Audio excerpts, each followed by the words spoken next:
Cierre la boca, anciano ignorante. Aquí el que da las órdenes soy yo. La voz del joven ingeniero, cargada de arrogancia, cortó el aire seco y polvoriento de la obra. Frente a él, don Ignacio Vera, un hombre de 74 años cuya piel parecía curtida por 1000 soles, apenas se inmutó. Sus manos, temblorosas más por la indignación que por la edad, sostenían un lápiz rojo y desgastado. Con un movimiento lento, pero terriblemente deliberado, el anciano se inclinó sobre la mesa de planos, ignorando al ingeniero, y trazó una única línea recta sobre el diseño multimillonario. Un silencio pesado cayó sobre el campamento. «Esto», susurró el viejo con una voz que era casi un eco, «esto va a matar gente». El ingeniero Javier Herrera, soltó una carcajada que sonó hueca. «Retírenlo de aquí, que vuelva a su milpa». Pero mientras dos guardias tomaban al anciano por los brazos, ninguno de los presentes sabía 3 cosas fundamentales. La primera, que dentro del raído maletín de cuero, que don Ignacio apretaba con fuerza, yacían documentos y cálculos que no habían visto la luz del sol en casi 50 años. Un secreto enterrado bajo capas de culpa y tierra. La segunda, que en exactamente 72 horas, durante la fiesta de inauguración de la primera fase de la obra, el terror se desataría exactamente en el punto que el anciano acababa de marcar, poniendo en riesgo a 150 invitados de la élite de Tlaxcala. Y la tercera, la más imposible de todas, era la razón por la cual un simple campesino, que apenas sabía firmar su nombre en los papeles de la cosecha, podía detectar errores catastróficos que un equipo de ingenieros egresados de la UNAM, con 15 años de experiencia y software de última generación, había ignorado por completo. La razón era un fantasma, tan oscuro, tan pesado y tan devastador, que había obligado a un hombre brillante a desaparecer del mundo, a enterrar su identidad y a vivir medio siglo fingiendo ser alguien que no era. Hoy, en esta obra en las afueras de Apizaco, ese fantasma estaba a punto de despertar. La historia había comenzado 5 días antes, bajo el sol implacable de Tlaxcala. En un pequeño pueblo que ni siquiera figuraba en los mapas turísticos, vivía don Ignacio Vera. Para todos en la región no era más que un campesino viudo, un hombre silencioso que cultivaba maíz y frijol en la tierra que había sido de su abuelo. Su rutina era inmutable, un ritual de penitencia que había durado 50 años. Se levantaba a las 4 de la madrugada, cuando el aire aún era frío y las estrellas brillaban con fuerza. Preparaba un café de grano amargo en una olla de barro, alimentaba a sus pocas gallinas y caminaba hacia sus campos, siguiendo el mismo surco que había seguido por décadas. Su casa era un reflejo de su vida, paredes de adobe agrietadas por el tiempo y un techo de lámina que rugía con la lluvia. Nada en su apariencia sugería el intelecto que escondía, pero debajo de las tablas, sueltas del piso de su dormitorio, oculto bajo una capa de tierra seca, había un cajón de madera sellado con cera. Dentro de ese cajón no había ahorros ni recuerdos familiares. Había cuadernos amarillentos, repletos de ecuaciones diferenciales, cálculos de mecánica de suelos y diagramas estructurales tan precisos que parecían sacados de una universidad de élite. Eran los restos de una vida anterior, una vida que había terminado abruptamente en noviembre de 1975. ¿Por qué un agricultor analfabeto guardaría tales cosas? ¿Por qué alguien que firmaba con una huella digital poseía conocimientos avanzados de ingeniería civil? Y la pregunta más importante, ¿qué tragedia lo había obligado a enterrar su pasado junto con sus sueños, convirtiéndose en una sombra de sí mismo? Esa mañana, el rugido de un motor rompió la paz del pueblo. Una camioneta de lujo, blanca y reluciente, con el logo de Constructora Gigantes de Acero S.A. en las puertas, se detuvo frente a la humilde propiedad de Ignacio. De ella bajó Javier Herrera, un ingeniero de 35 años, egresado con honores de la UNAM. Vestía pantalones caqui impecables y una camisa de marca, sus ojos ocultos tras unas gafas de sol costosas que reflejaban el paisaje polvoriento con desdén. A su lado bajó Mateo Vargas, el maestro de obras, un hombre de 50 años, práctico y curtido, que conocía el cemento y la varilla mejor que cualquier libro de texto. Javier ni siquiera se molestó en acercarse a la cerca. Don Ignacio. «Vera», gritó con impaciencia. El anciano asintió desde su porche. «Vamos a construir el nuevo complejo residencial Puerta de Tlaxcala. Aquí. Necesito su firma para autorizar el paso de maquinaria pesada por su lindero». Don Ignacio se acercó lentamente, limpiándose el sudor de la frente con un paliacate rojo. Su mirada no se posó en el ingeniero, sino en el terreno contiguo, donde las estacas ya marcaban el perímetro. «¿En el terreno al lado de la vieja escuela?», preguntó el anciano, su voz rasposa. Javier suspiró, irritado por la lentitud. «Exacto. 18 pisos, 200 apartamentos, una inversión de 80 millones de pesos, un hito para el Estado». Don Ignacio negó con la cabeza, un movimiento casi imperceptible. «Esa tierra no va a sostener el peso», dijo en voz baja. El silencio que siguió fue absoluto, solo roto por el zumbido de una mosca. Javier Herrera se quitó las gafas de sol, su expresión pasando de la impaciencia a la incredulidad. «¿Cómo que no va a sostener el peso?», replicó, acercándose bruscamente a la cerca que los separaba. Mateo, el maestro de obras, frunció el ceño, prestando atención por primera vez. «Hicimos un estudio geotécnico completo, sondeos de penetración estándar, análisis de laboratorio, todo aprobado por Protección Civil. Y usted, que con suerte terminó la primaria, viene a decirme que mis cálculos están mal». La arrogancia en su voz era palpable, un arma diseñada para humillar. Don Ignacio no retrocedió. Sus ojos, generalmente opacos y cansados, de repente adquirieron un brillo agudo, una chispa de conocimiento antiguo. «Esa tierra tiene trampa», dijo con firmeza. «Tiene una napa freática superficial, a menos de 2 metros entre mayo y septiembre. Y lo peor», hizo una pausa. «Debajo de la capa de tepetate, a 4 metros, hay un manto de arcilla morillonita, arcilla expansiva. Aumenta su volumen un 200% cuando se satura de agua». Javier Herrera parpadeó, confundido. Mateo Vargas, el maestro de obras, dejó caer el cigarrillo que tenía en los labios. Esos términos técnicos, napa freática, arcilla montmorillonita, eran jerga de ingeniero, imposibles de conocer para un campesino. «¿Qué dijo usted?», tartamudeó Javier. Ignacio continuó, como si estuviera dictando un informe técnico. «Cuando comiencen las lluvias de agosto, el suelo bajo la cimentación se va a expandir de forma irregular. Las zapatas aisladas que seguramente planearon no van a funcionar. Van a sufrir un asentamiento diferencial». El viejo señaló con un dedo tembloroso hacia el norte del terreno. «Las columnas del eje norte, las que cargarán el estacionamiento subterráneo y la alberca, van a hundirse al menos 10 centímetros más que las del eje sur. En 6 meses tendrán grietas estructurales. En 2 años, ese edificio de 80 millones de pesos estará condenado, inhabitable». La confianza con la que hablaba era aterradora. Javier intentó recuperar la compostura, forzando una risa nerviosa. «Dios mío, el campesino se volvió geólogo. ¿De dónde sacó eso, don Ignacio? ¿De un almanaque?» Don Ignacio no sonrió. Su mirada se perdió en la distancia, viajando 50 años hacia el pasado. «Lo sé», susurró, «porque ya lo vi pasar, aquí mismo». Javier frunció el ceño. «¿Y? Aquí no hay nada más que milpas». El anciano negó.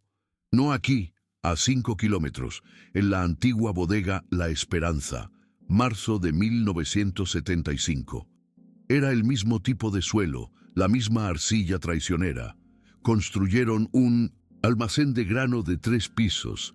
3 meses después de las primeras lluvias, las grietas aparecieron. El dueño las ignoró. La voz de Ignacio se quebró. Noviembre de ese año, eran las 7:43 de la mañana. La pared oeste colapsó. 6 hombres murieron aplastados bajo 30 toneladas de concreto y grano. Hombres buenos, hombres con familia. Mateo Vargas se persignó instintivamente, su rostro pálido. Javier sintió un escalofrío. ¿Cómo sabe usted todo eso? ¿La hora exacta? Don Ignacio levantó la vista y sus ojos eran 2 pozos de un dolor insondable. Porque yo estaba allí cuando se cayó. Yo estaba a cargo. Javier se quedó sin palabras. ¿Usted estaba a cargo? Como capataz, don Ignacio repitió la frase, pero esta vez con un peso infinito. Yo estaba a cargo. No dio más detalles. No reveló en ese momento que estar a cargo significaba que él había sido el ingeniero residente, el responsable del diseño. Ese silencio era solo la primera capa de la verdad que se negaba a morir. Javier, sintiéndose vulnerable por un momento, se recompuso rápidamente, volviendo a su máscara de arrogancia. Mire, don, entiendo sus supersticiones locales, sus cuentos de pueblo, pero esto es 2025, esto es ciencia moderna. Tenemos software, computadoras, tecnología que usted ni imagina. No construimos con intuiciones de campesino. Le tendió la carpeta con el permiso. Cuide su maíz y déjenos la ingeniería a los que estudiamos para ello. Don Ignacio pudo haber insistido, pudo haber gritado la verdad, pero el cansancio de 5 décadas cargando el peso de 6 muertes sobre su espalda lo venció. El mundo lo había ignorado durante 50 años. ¿Por qué hoy sería diferente? Tomó la pluma y firmó la autorización con una letra temblorosa, casi ilegible. Mientras la lujosa camioneta se alejaba levantando una nube de polvo, Mateo Vargas miró por el espejo retrovisor. Vio al viejo parado junto a la cerca, inmóvil, observando el terreno condenado. Por primera vez en 30 años de carrera, Mateo sintió un nudo de miedo inexplicable en el estómago.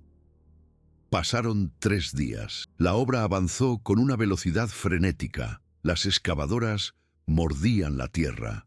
Los camiones de volteo entraban y salían, y el ruido de las máquinas llenaba el aire desde el amanecer hasta el anochecer. Javier Herrera supervisaba todo con un cronómetro en la mano, presionado por los inversionistas de la Ciudad de México, que exigían resultados inmediatos. Había bonos por adelanto y multas millonarias por retraso.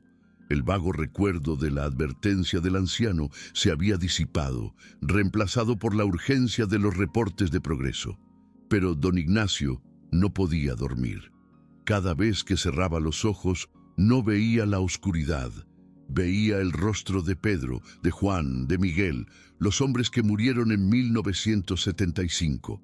Oía el estruendo del concreto al colapsar, un sonido que había marcado el fin de su vida. Sabía, con la certeza absoluta de quien ya ha vivido la tragedia, que Javier Herrera estaba cometiendo exactamente el mismo error que él había cometido: ignorar la tierra por soberbia y prisa. La noche del tercer día no pudo más. Sabía que no podía vivir con más muertes en su conciencia. Se dirigió al fondo de su dormitorio, levantó las tablas polvorientas y sacó el cajón de madera. Al abrirlo, el olor a papel viejo y tinta seca llenó la habitación. Sacó los cuadernos, su diploma de la UNAM cuidadosamente doblado y su cédula profesional. Los metió en su viejo maletín de cuero, el mismo que había usado en su primer y último proyecto. Se puso su única camisa blanca, almidonada pero amarillenta por el tiempo, y sus pantalones de vestir gastados. No iba como un campesino a suplicar, iba como un ingeniero a advertir. Al atardecer del cuarto día, don Ignacio apareció en la entrada de la obra. Se acercó al vigilante, un joven de 20 años llamado Omar. «Buenas tardes. Necesito hablar con el ingeniero Herrera». Es urgente. Omar, mascando chicle, apenas lo miró. Ingeniero está ocupado. No es hora de visitas. Vuelva mañana si es que tiene cita. Don Ignacio apretó el mango del maletín. Es sobre la seguridad de la obra. Es un asunto de vida o muerte. Omar soltó una risita. Sí, claro. Todos los que vienen a quejarse dicen lo mismo. Vaya a la presidencia municipal si tiene una queja. Don Ignacio no se movió. Se quedó parado junto a la caseta de vigilancia, sosteniendo su maletín como un centinela silencioso. Pasaron 20 minutos, 40, una hora, completa. Sus piernas comenzaron a temblar por el cansancio, pero su determinación era de acero. Los trabajadores salían mirándolo con curiosidad, pero él no desistió. Esperó hasta que, pasadas las 8 de la noche, Javier Herrera salió de la oficina rodante frotándose los ojos, visiblemente agotado. Vio al anciano allí, iluminado por la débil luz amarilla del poste. ¿Usted otra vez?, espetó Javier, su paciencia rota. Creí que habíamos dejado claro este asunto. No tengo tiempo para sus locuras. Don Ignacio dio un paso al frente, su voz firme. Traje algo que necesita ver. No son supersticiones, son cálculos. Javier estaba a punto de gritarle que se fuera, pero algo en la mirada del anciano lo detuvo. Cálculos técnicos, basados en análisis estructural y geotécnico. Esas palabras, análisis estructural, geotécnico, sonaron tan fuera de lugar viniendo de él que Javier sintió una punzada de duda. No fue respeto lo que sintió, sino miedo burocrático. Si este viejo de alguna manera sabía algo y él lo ignoraba, y algo salía mal, la negligencia caería sobre él. Suspiró. 5 minutos, y solo porque quiero que me deje en paz de una vez por todas. Caminaron hacia la oficina rodante, un espacio estrecho que olía a café recalentado y sudor. La mesa estaba llena de planos enrollados y vasos de unicel. Javier se desplomó en su silla y señaló un banco de plástico. Muéstreme, rápido. Tengo que volver a la ciudad. Don Ignacio Vera colocó el maletín sobre la mesa con una reverencia casi religiosa. Lo abrió. Los broches metálicos sonaron en el silencio. De adentro sacó un fajo de hojas amarillentas cubiertas de diagramas técnicos dibujados a mano con una precisión asombrosa. No eran garabatos, eran planos arquitectónicos detallados, cálculos de carga estructural y análisis de momento flector tan complejos que Javier no los había visto así desde sus clases más avanzadas en la universidad. Tomó una hoja y sus ojos se abrieron de par en par. La caligrafía era impecable, la de un dibujante experto. ¿De dónde sacó esto?, preguntó Javier, su voz temblando ligeramente. Don Ignacio no respondió. Siguió poniendo más hojas sobre la mesa. 15 páginas de cálculos densos esparcidas ante los ojos atónitos del joven ingeniero. Y entonces el anciano comenzó a hablar, pero su voz ya no era la de un campesino, era la de un catedrático. «Vea aquí», dijo, señalando una ecuación. La distribución de carga de su diseño concentra el 65% del peso muerto en las columnas C3 a C8, exactamente sobre el manto de arcilla expansiva. Su estudio de suelo debió reportar un índice de plasticidad superior al 40%. Esas columnas van a sufrir el asentamiento diferencial que le mencioné. Sus zapatas aisladas de 1,20 por 60 centímetros son completamente inadecuadas. No van a soportarlo. Deberían estar usando pilotes de fricción de al menos 15 metros para alcanzar el suelo competente más profundo. Javier sintió la boca seca. ¿Cómo sabía el tipo de fundación? ¿Cómo conocía las dimensiones del proyecto que eran confidenciales? ¿Cómo sabía esos términos? Don Ignacio volteó otra hoja. Y hay algo peor. Sus cálculos de momento flector en la viga de cimentación consideraron una carga de 350 kilos por metro cuadrado, pero no incluyeron la sobrecarga del depósito de agua elevado de 30.000 litros que planean poner en la azotea. Son 30 toneladas concentradas en el punto estructural más frágil del edificio. ¿Cómo es posible que su equipo no viera eso? Javier estaba pálido, boquiabierto. ¿Cómo sabe todo esto? ¿Quién es usted? El anciano levantó la vista y sus ojos, por primera vez en 50 años, reflejaron la autoridad que había mantenido enterrada. Lo sé, porque pasé 32 años de mi vida estudiando esto. Enterrado en mi casa, pero estudiándolo cada noche. En lugar de seguir hablando, puso una fotografía en blanco y negro sobre la mesa, encima de los cálculos. La foto mostraba a 12 hombres jóvenes, sonrientes, frente a una construcción a medio terminar. La moda era inconfundiblemente de los años 70. En el centro, un muchacho de 25 años, con casco de ingeniero y un portapapeles, miraba a la cámara con una confianza y una arrogancia desbordantes. Tenía los mismos ojos penetrantes que el anciano frente a él. Javier tomó la foto con manos temblorosas. Este es usted. Le dio la vuelta. En el teasing reverso, escrito con tinta azul ahora desvaída, se leía: Equipo Bodega La Esperanza, Tlaxcala, marzo 1975. Y una lista de nombres. El tercero en la lista, con una firma elegante, decía: Ingüenken Ignacio Vera Márquez, responsable técnico, cédula profesional 1855-42, UNAM. El mundo de Javier Herrera se detuvo. El campesino analfabeto era ingeniero, y no cualquier ingeniero, era el ingeniero responsable de la tragedia que él mismo había mencionado. El silencio en la caseta rodante era tan denso que se podía cortar. Javier miró la fotografía, luego al viejo y de nuevo a la foto. La incredulidad luchaba contra la evidencia que tenía en sus manos. ¿Usted era ingeniero?, logró preguntar. Lo fui, respondió Ignacio, su voz volviendo a ser la de un anciano cansado. Hace mucho tiempo, en otra vida. Javier tragó saliva, tratando de procesar la revelación. ¿Por qué fingir ser un campesino analfabeto durante 50 años? ¿Por qué esconderse? Don Ignacio respiró hondo, un suspiro que pareció cargar con el peso de medio siglo. Sus ojos se humedecieron. Porque en aquel noviembre de 1975, dijo con voz quebrada, cuando la bodega que yo diseñé, que yo aprobé, que yo juré que era segura, se derrumbó, matando a 6 de mis mejores hombres, hombres que confiaban en mí, que me llamaban Inge con respeto. Ese día yo les prometí a sus viudas, y me lo prometí a mí mismo, que nunca más volvería a tocar un plano. Nunca más mi arrogancia de recién egresado, que creía saberlo todo, pondría vidas en riesgo. Javier sintió que el suelo de la caseta se movía.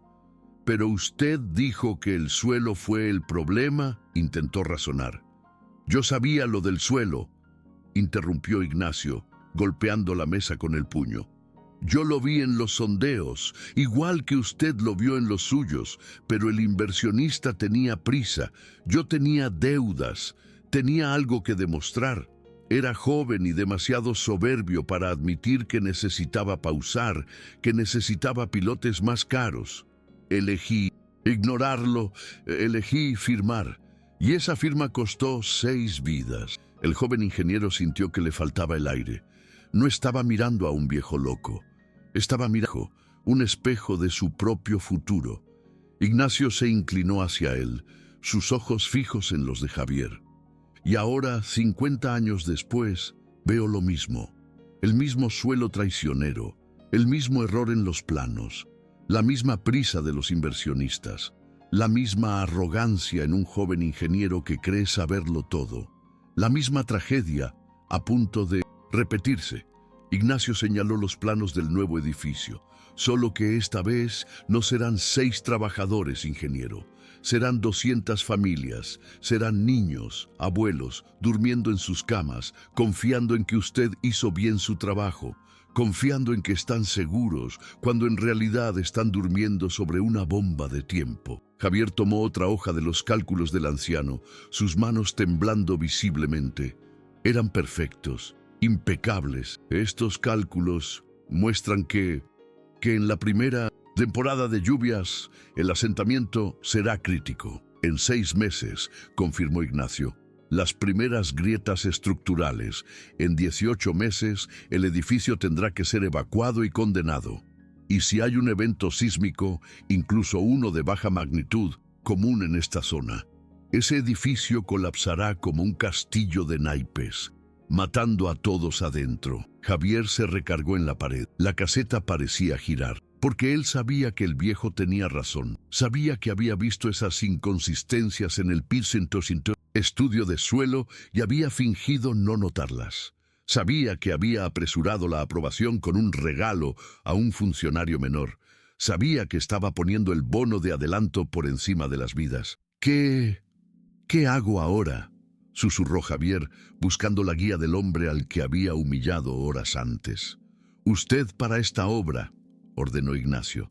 «Ahora mismo, rehace la cimentación, usa los pilotes profundos que sabe que debe usar, redistribuye las cargas del depósito de agua y salva las vidas que aún pueden ser salvadas».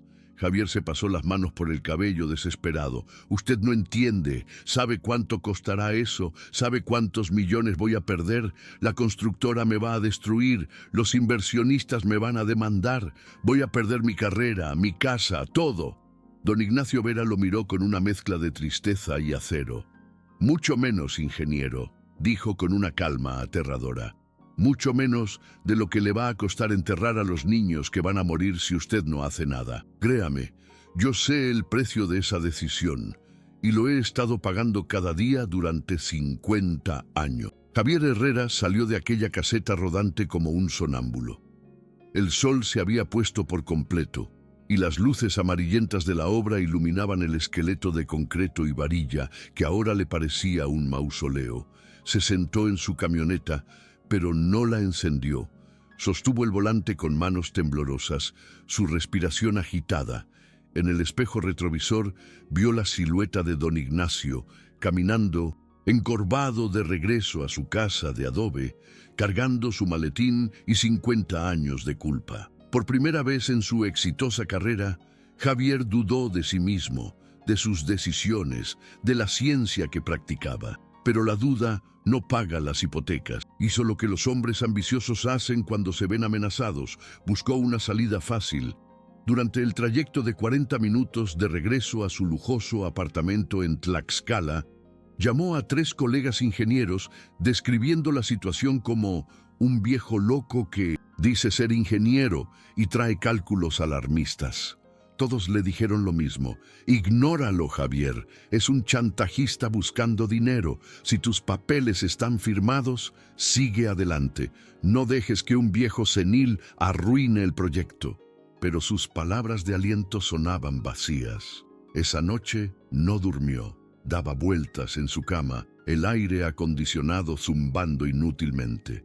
Cada vez que cerraba los ojos, veía la fotografía en blanco y negro de 1975. Veía al joven Ignacio, tan lleno de confianza, tan parecido a él. Veía las ecuaciones que el anciano había escrito a mano, ecuaciones que él sabía, en el fondo de su alma, que eran técnicamente perfectas, que exponían su propia negligencia. A las 3 de la madrugada, incapaz de soportarlo más, se levantó. Condujo hasta su oficina en el centro, abrió los archivos digitales del proyecto Puerta de Tlaxcala. Pasó 2 horas revisando cada detalle que don Ignacio había mencionado, comparando los cálculos del anciano con los de su propio equipo. El horror lo invadió. Cada palabra del viejo era correcta. Las zapatas estaban subdimensionadas. La distribución de carga era errónea. El depósito de agua de 30 toneladas no estaba considerado en el análisis estructural de la viga de cimentación. Todo estaba allí, al descubierto. Había sido ignorado por él, por su equipo técnico, por los aprobadores del municipio. Todos habían elegido no ver, porque ver significaba retrasar la obra, gastar más dinero, perder ganancias. El error no era un pequeño detalle, era una falla catastrófica fundamental. Tomó su celular y escribió un mensaje a Mateo Vargas, el maestro de obras. Urgente. Para toda la excavación de cimientos mañana a las 6 a.m. Necesitamos hablar. Luego lo borró. Volvió a escribirlo. Volvió a borrarlo.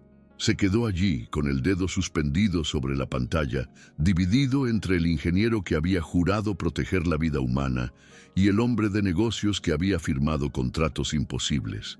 En ese instante, a las 3:47 de la madrugada, se dio cuenta de que estaba a una sola decisión de convertirse exactamente en lo que don Ignacio se había convertido.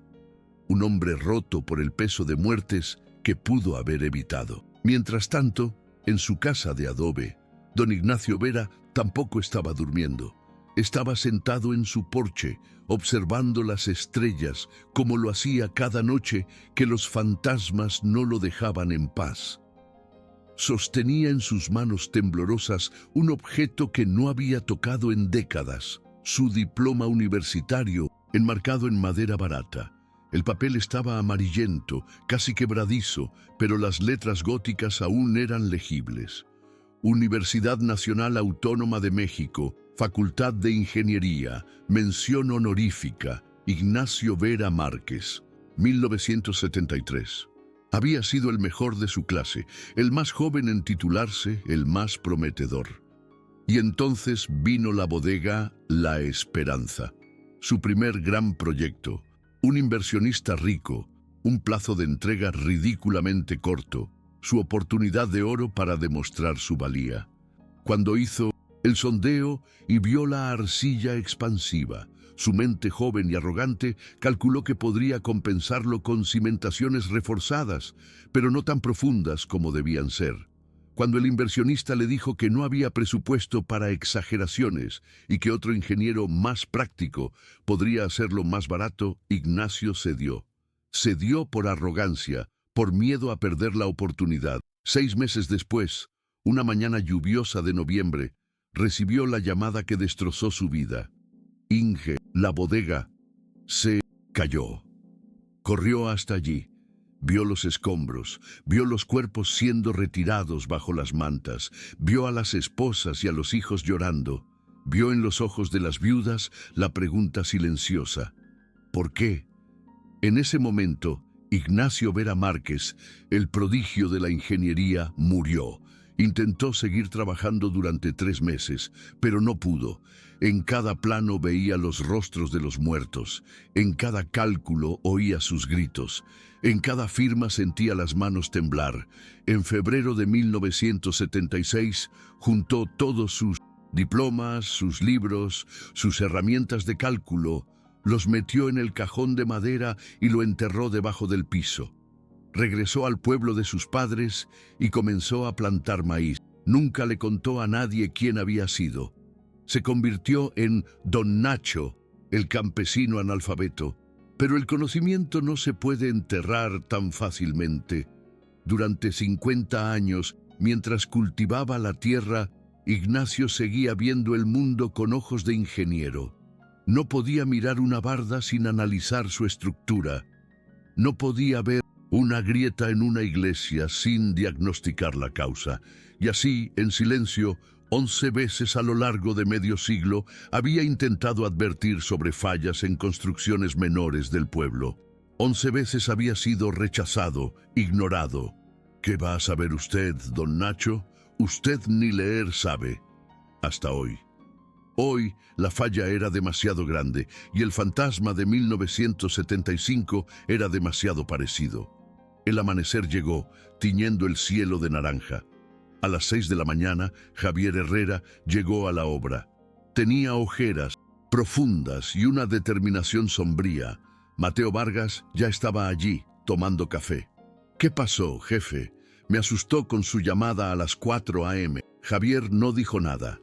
Abrió el capó de su camioneta y extendió los cálculos de don Ignacio junto a los planos oficiales del proyecto. Mira esto y aquí. Su dedo fue señalando cada error, cada inconsistencia, cada bomba de tiempo enterrada en la cimentación. Mateo Vargas se puso pálido. El viejo tenía razón. Javier asintió, su voz llena de vergüenza. No solo tenía razón, Mateo. Él es ingeniero, de los mejores que ha dado la UNAM. Le contó la historia. Él diseñó la bodega La Esperanza. Él sabe exactamente qué va a pasar porque él ya vivió esta pesadilla. Mateo se quitó el casco, rascándose la cabeza. ¡Dios santo! ¿Y qué vamos a hacer, jefe? Javier miró el esqueleto de concreto. No lo sé. Si paro la obra, pierdo mi contrato. La constructora me va a demandar por millones. Los inversionistas me van a destruir. Voy a perderlo todo. ¿Y si no paramos?, preguntó Mateo en voz baja. Javier lo miró y sus ojos estaban llenos de la misma angustia que había visto en los de Ignacio. Entonces, dijo Javier, cuando este edificio se agriete, o peor, cuando se derrumbe, yo voy a ser el hombre que sabía la verdad y no hizo nada.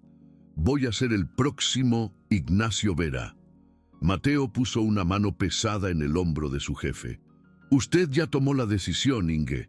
Solo tiene miedo de decirla en voz alta. Javier cerró los ojos y respiró hondo. Tienes razón.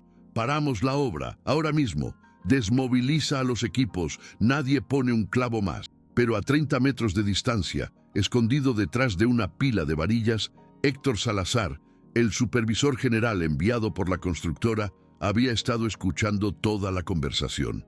Inmediatamente tomó su celular y marcó el número privado de don Carlos Fernández, el dueño de Gigantes de Acero S.A. en la Ciudad de México. Señor, tenemos un problema. El ingeniero Herrera se volvió loco. Quiere parar la obra por culpa de un viejo campesino.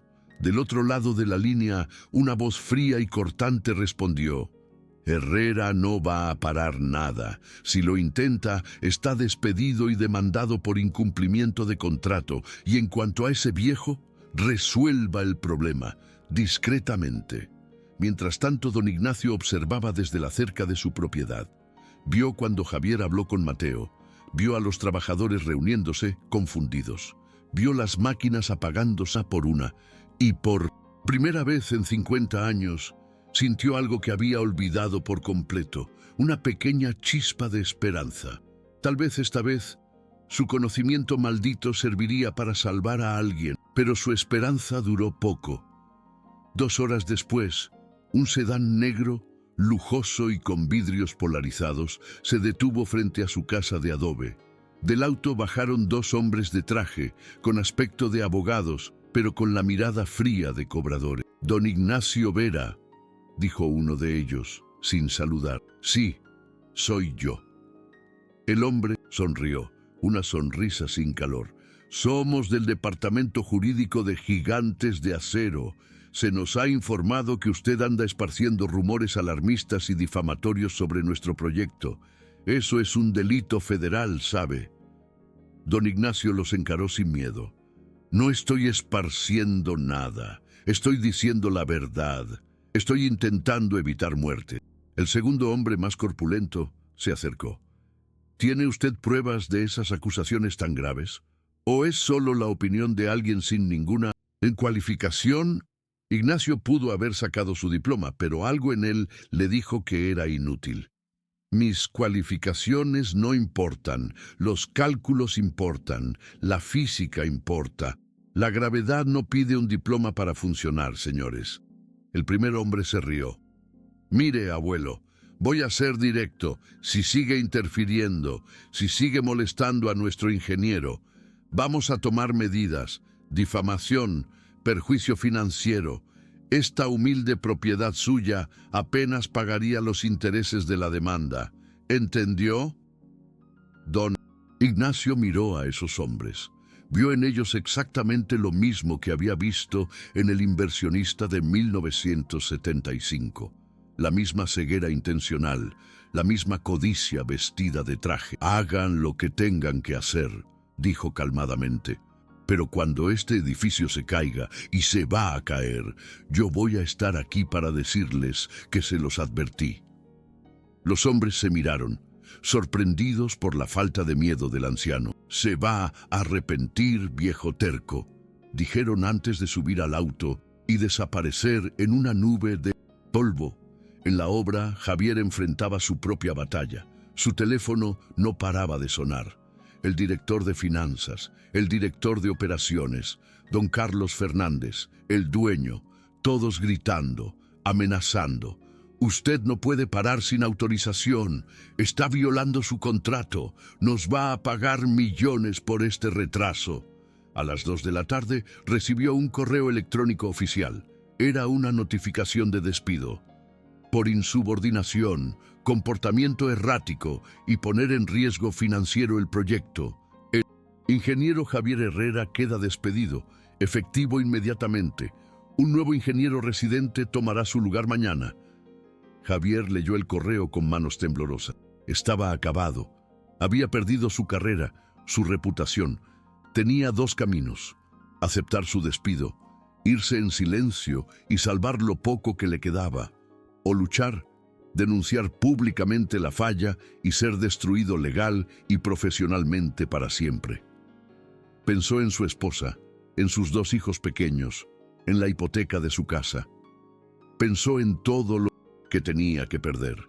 Y entonces pensó en don Ignacio, en el viejo que lo había perdido todo, que había enterrado su identidad y había cargado con 6 muertes durante 50 años, y que aún así había tenido el valor de volver a hablar, sabiendo que sería humillado. Javier tomó su celular, pero no llamó a su abogado. Hizo algo que los ingenieros ambiciosos nunca hacen. Llamó al periódico local, La Voz de Tlaxcala. «Mi nombre es Javier Herrera. Era el ingeniero a cargo del proyecto Puerta de Tlaxcala. Tengo una denuncia. Existen fallas estructurales graves y la constructora está encubriéndolas para evitar pérdida». Colgó y marcó otro número. El teléfono de la tienda del pueblo, el único que tenía don Ignacio. «Don Ignacio, soy Javier. Hice lo que usted dijo. Intenté parar la obra. Me despidieron». Hubo un silencio en la línea. «Lo sé, hijo», dijo el viejo. «Sus perros vinieron a visitarme». Javier sintió una oleada de culpa. «No voy a desistir», dijo con nueva determinación. «Voy a denunciarlo públicamente, pero me van a desacreditar. Van a decir que estoy loco, que lo hago por venganza. Necesito una cosa de usted». «¿Qué necesitas?», preguntó Ignacio. «Necesito que salga de la sombra. Necesito que le cuente al mundo quién es usted realmente. Necesito que muestre sus cálculos, su diploma. Si saben que usted también es ingeniero, que usted ya vivió esto, tal vez alguien nos escuche antes de que sea demasiado tarde». Hubo un largo silencio en la línea. Javier podía oír la respiración temblorosa del anciano. «Me estás pidiendo», dijo Ignacio, «que desentierre un pasado que enterré por una razón. Me pides que le grite al mundo que soy un fracasado, un asesino». «Le estoy pidiendo», respondió Javier, «que use ese pasado para salvar el futuro. Le estoy pidiendo que me ayude a salvarme de convertirme en usted». Más silencio. Finalmente, la voz del viejo, firme como el acero. «Está bien, lo haré. Una última vez.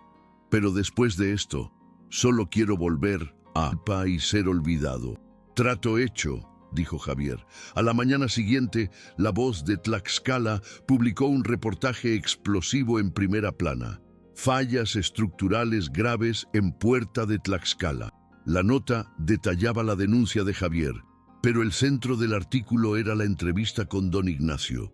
Incluía una foto actual del anciano con su rostro arrugado y su mirada triste, y a un lado la fotografía de 1975 del joven ingeniero sonriente. El pie de foto decía: «El campesino que alertó.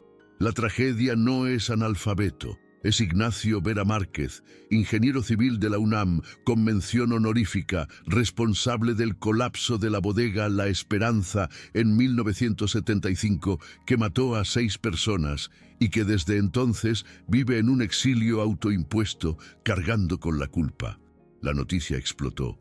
En 24 horas estaba en todos los portales nacionales. Reporteros de la Ciudad de México descendieron sobre el pequeño pueblo. Rodearon la calle de adobe de Ignacio y la obra clausurada. Gigantes de Acero S.A. emitió un comunicado furioso, llamándolo una campaña de desprestigio orquestada por un empleado descontento y un anciano mentalmente inestable con un pasado trágico. Pero la presión pública fue demasiado fuerte. La fotografía del diploma de Ignacio, junto a sus cálculos impecables, era irrefutable. El gobernador del estado no tuvo más opción. Ordenó un embargo inmediato de la obra y la creación de una comisión de peritaje independiente, trayendo expertos de la UNAM y del Colegio de Ingenieros civiles. Durante 3 semanas, el pueblo vivió en tensión. Los expertos revisaron los planos, tomaron nuevas muestras del suelo y analizaron los cálculos de don Ignacio. Finalmente, salió el informe oficial. Fue devastador. Las denuncias proceden.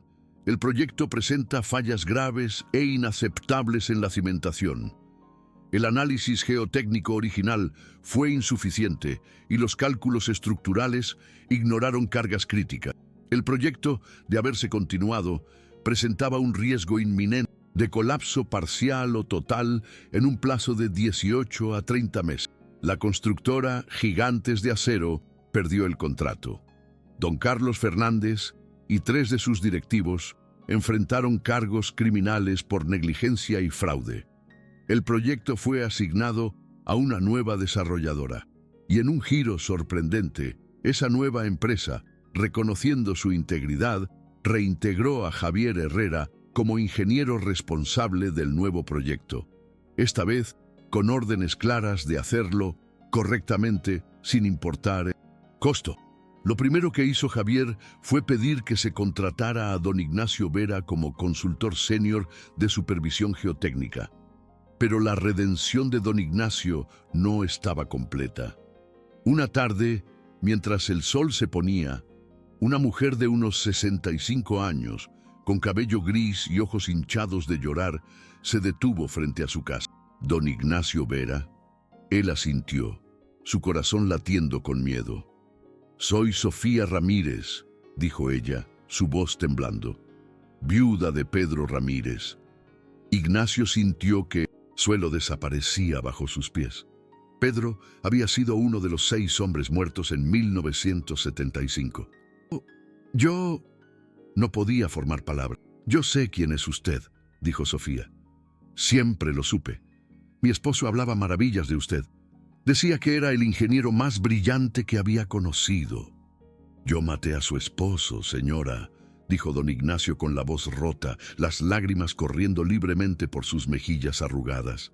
«Maté a Pedro, maté a sus amigos, destruí su familia. No hay perdón para lo que...» Sofía negó con la cabeza, sus propios ojos llenos de lágrimas. «Usted mató por arrogancia, por inexperiencia. Es verdad, y yo lo he odiado cada día de mi vida por eso». Hizo una pausa, tomando aire. «Pero acabo de leer en el periódico que usted acaba de salvar a 200 familias de vivir lo que yo viví, de vivir el infierno que fue mi vida». Sofía puso algo en las manos callosas de Ignacio. Era una foto antigua, descolorida, de Pedro sonriendo, abrazando a 2 niños pequeños. «Mis hijos crecieron sin padre, don Ignacio, pero los hijos de esas 200 familias van a crecer con sus padres, porque usted, después de 50 años, tuvo el coraje de salir de su escondite y gritar la verdad, aunque lo humillaran. No borra el pasado, nada lo borra». Lo miró fijamente. «No vengo a perdonarlo porque ese perdón no es mío, pero vengo a darle las gracias. Y creo que Pedro, donde sea que esté, también se lo agradece».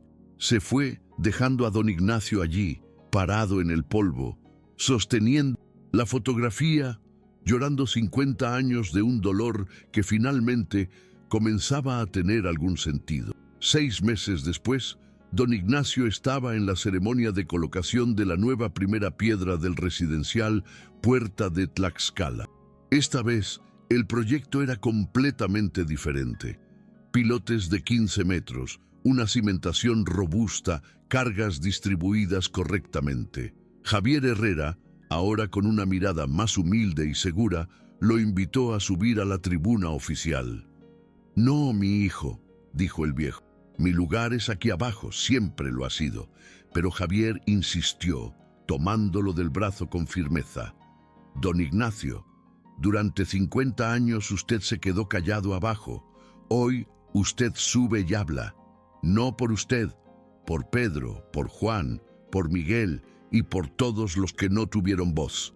Y por primera vez en medio siglo, Ignacio Vera Márquez subió a una tribuna, no como un campesino ignorante, sino como el ingeniero que siempre había sido por dentro. El alcalde le entregó una placa, en reconocimiento a hombre que tuvo el coraje de anteponer la verdad a la conveniencia, salvando incontables vidas. Los aplausos resonaron. Familias que habían comprado los apartamentos, ahora seguros, obreros con sus cascos, periodistas. Todos allí porque un viejo testarudo se rehusó a callar.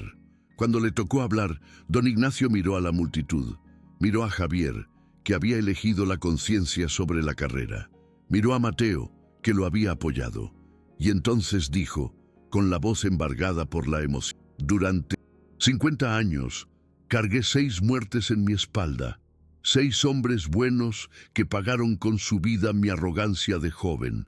Nada borra eso, ninguna placa, ningún aplauso resucita a los muertos que cayeron por mi prisa». Las lágrimas corrieron por su rostro. Pero aprendí algo en ese medio siglo de penitencia silenciosa, cultivando maíz. Aprendí que el conocimiento no es una maldición cuando se usa para proteger vidas en lugar de alimentar el ego. Aprendí que el talento no es un pecado cuando sirve a los demás en lugar de servir a la ambición. Y aprendí, su voz ganó fuerza, que nunca, escuchen bien, nunca es demasiado tarde para hacer lo correcto, aunque cueste todo lo que tienes, aunque destruya tu reputación, nunca es tarde. Hizo una pausa, secándose las lágrimas. No ignoren a quien sabe solo porque su ropa está sucia o sus manos callosas. No callen a quien alerta solo porque incomoda las ganancias o los plazos. Y por el amor de Dios, no esperen a que ocurran tragedias irreversibles para valorar la verdad que estaba gritando frente a ustedes. El silencio que siguió fue profundo. Entonces, un niño comenzó a aplaudir. Luego, sus padres. Luego, todos. Un aplauso que no era de cortesía, sino de pura emoción. Don Ignacio bajó de la tribuna, tambaleándose. Los niños corrieron a abrazarlo. Las mujeres le agradecían por salvar a sus familias. Los hombres le apretaban la mano, diciendo, «Gracias por cuidarnos». Javier lo abrazó. «Usted me salvó, don Ignacio. Me salvó de convertirme en lo que usted fue». Ignacio le sostuvo el rostro. «No, mi hijo, tú te salvaste solo. Yo solo te mostré el espejo. Pero tú tuviste el coraje de romperlo, sabiendo que te cortarías. Eso es carácter.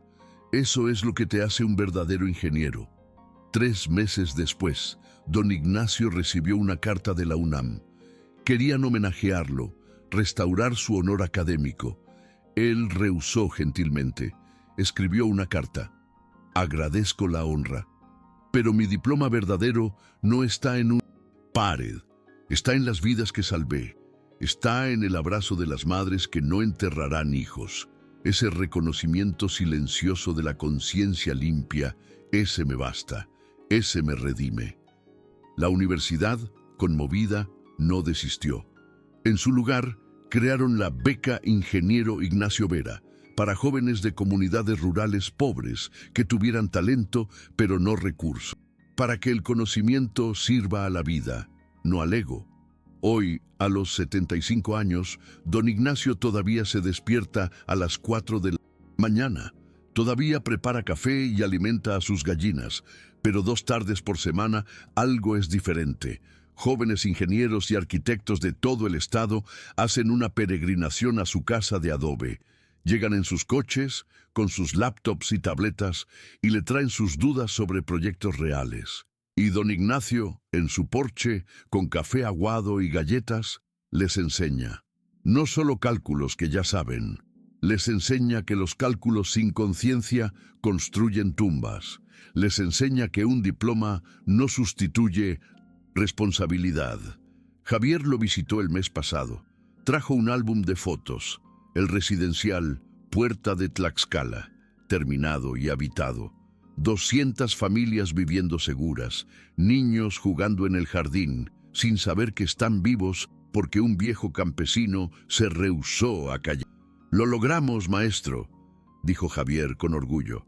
Don Ignacio tomó las fotos con manos temblorosas y sonrió. Una sonrisa de quien, finalmente, después de 5 décadas, puede respirar sin sentir el peso de los muertos.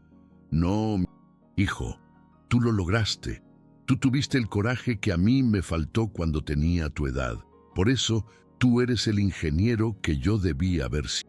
En la pared agrietada de su casa de adobe, don Ignacio ahora tiene 2 fotografías enmarcadas. La primera, en blanco y negro, del joven arrogante de 1975, frente a la bodega La Esperanza. La segunda, a color, del anciano redimido, abrazado con Javier frente al edificio nuevo y seguro. Y entre las 2, un pedazo de papel con su caligrafía temblorosa. La arrogancia grita. La humildad advierte, la sabiduría construye.